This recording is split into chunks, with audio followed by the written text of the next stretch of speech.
Hello, everybody. This is Roman back in Ukraine. I drove back from Poland to assist some specific refugees and maybe to make myself useful in some general ways. Also, just to sort of get the landscape of the volunteer effort in the hope of being more able to assist from a distance when I do leave here, which shouldn't be all that much longer, though I do plan to stay for a short while and make myself useful. I returned from Poland because that's where I put my family on a plane. I was able to link up with some volunteers and happy that I returned not with an empty car but with a car full of medical supplies, so happy to contribute in that little way. What do I want to share that's informative? I want to share some impressions about Poland and just some aspect of volunteer effort, and maybe a very short commentary on the war, though that's there's just so much of that. I don't know if I'll say anything that hasn't already been spoken many times. So Poland is amazing. Slovakia is amazing too. I think Poland especially so, taking in so many Ukrainian refugees and having so much, resources devoted to it. I think when this is all over, I hope the Ukrainian community builds some beautiful monument as a token of thanks. I saw mountains of clothing being donated. I saw really, it was a little bit chaotic, but pretty well coordinated, like refugee centers. Long line to register as a driver to drive refugees as you want to, where they need to go. There's mountains of clothes, and that's like a little bit sort of incongruous because you have all these people who are just carrying, everything they could carry. And then here they walk past this giant pile of clothes that's for them. But, for one thing, their hands are probably already full with everything they could possibly carry. I'm sure there's like the few that just had to run for their lives, like my grandfather when he was fleeing the communists and don't have anything. So for them it's good, but I think for the majority it's kind of weird. But there's enough like people and eyeballs and goodwill there that I think they'll sort it out. I think the way to do it would be to create something for after the refugees settle, where they could then start getting the basic necessities of life, and something that more resembles a shopping experience, because who's gonna paw through a mountain of clothes to get a hat or a sweater. Incidentally, my zipper broke on my coat, which is why I'm in this sweater. I was looking, it was a little cold, it was actually snowing, flurries, and I looked at that big mountain of clothes thinking, should I go there and get a jacket? And I decided against that. I was embarrassed to do that because I don't really need it. I have everything I need. I did get a SIM card though. It was kind of disorienting in Poland to be without internet or the ability to make calls. I just had to hop from like hotel to hotel and use Wi-Fi as it was available. So that's Poland. Okay, the volunteer effort. The volunteer effort is absolutely amazing. There are lots of volunteers with direct lines of communications to soldiers on the front, getting like really personal orders and buying them. And it's like, and the scale is much bigger than you'd expect. Like, it goes all the way from thermal underwear to like vehicles. So for sort of like, behind the lines transportation. So that's really cool. Really helpful. And it was that network that sort of filled up my car with medicines and helped me drive it, or helped me give me the point of contact to deliver them, which I did. And these are different overlapping networks. Like it's still in its infancy, and people are still figuring it out. Some of the points of friction, it's like I think some people are using their own money, but that's a small minority. Some people are using their own money to buy things in Poland with the expectation of reimbursement, and what seemed like most people are buying with donations, but like some people's credit cards have been like maxed out, or bank accounts, like they cannot accept any more donations. There's like a transfer limit or something like that. So those are the friction points, and they're being worked on from multiple sides. I think there are pretty big organizations that have raised a lot of money that don't know how to deploy it. So hopefully we can just connect the people with means to the people with ways. Is that the right way to say it? All right, so that's that. That's the volunteer effort. Yeah.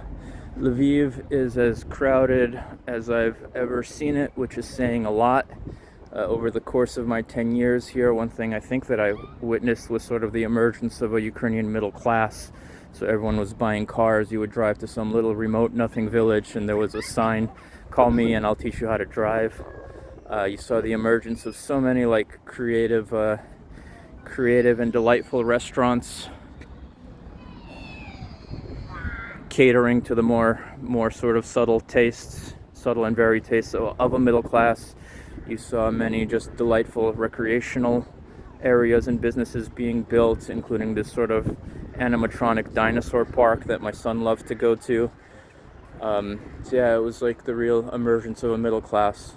And that created a lot of traffic jams in the cities, which I always looked at with the silver lining, that they were a sign of Ukraine's emerging middle class. But now Lviv is even more crowded than I've ever seen it because of all the refugees coming here.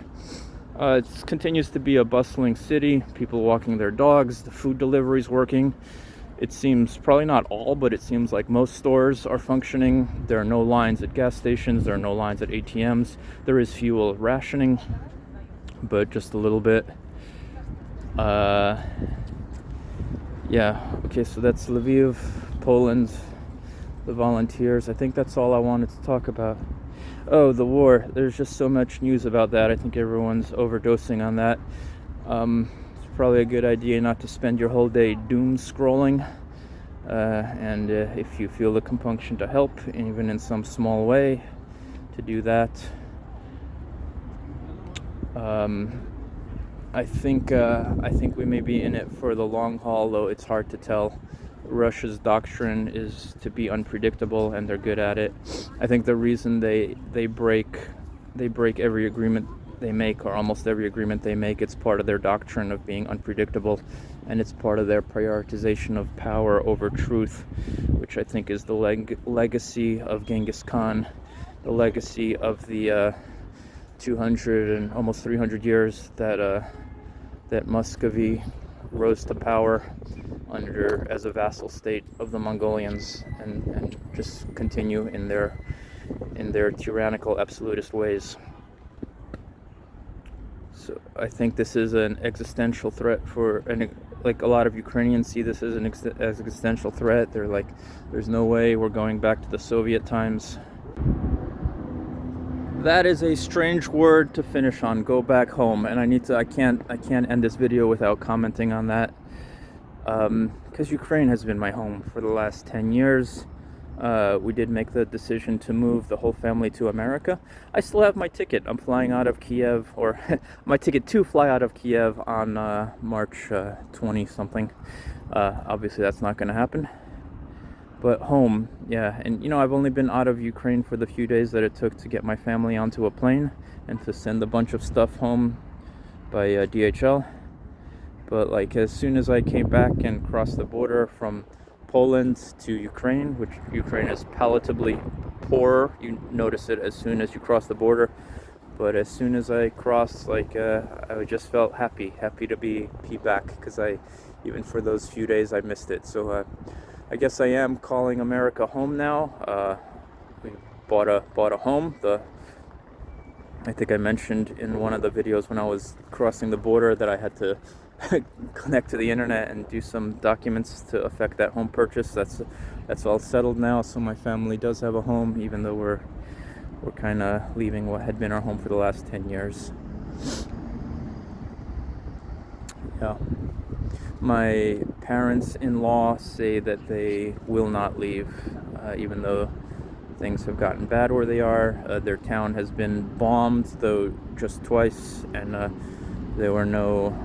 think there were no civilian casualties. I'm not completely certain. The same is not true from the next town over. They were also bombed the day prior, and there were both injured and killed in that town.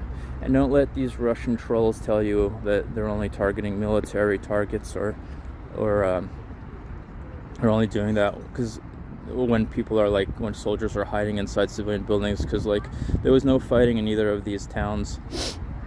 Like the first contact, with action was just these bombings. It was not in the town of my parents-in-law. Like it was not. They did not bomb a residential area, at least not yet. I also stopped into our old apartment where there are two refugee families who are settled. So they're from different parts of Ukraine, but they evacuated from Kiev.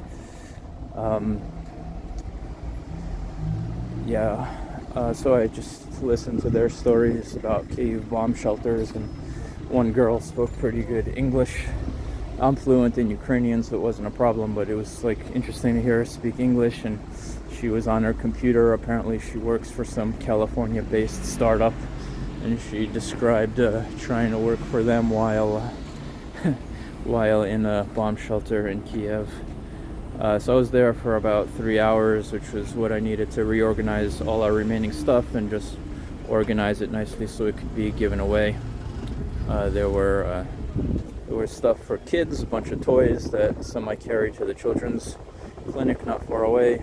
There was a lot of clothes that we could still give away, and some like bedding and towels and that type of stuff.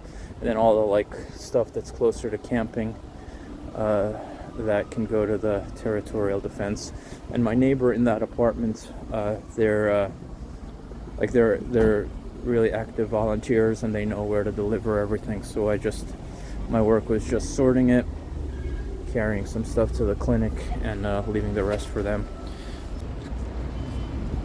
So here is one of my favorite places in the world, the center of Lviv.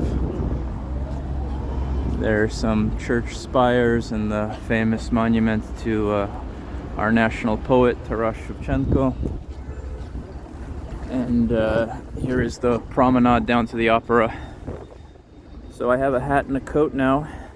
The camping store said that on the first day of the war, volunteers came and purchased their entire inventory of sleeping bags and a bunch of other stuff too. And they also said that they collected the inventory from some stores further east that made the decision to close down. Maybe I'll come back there and clean out their supply of thermal underwear too. But we'll see. I'm gonna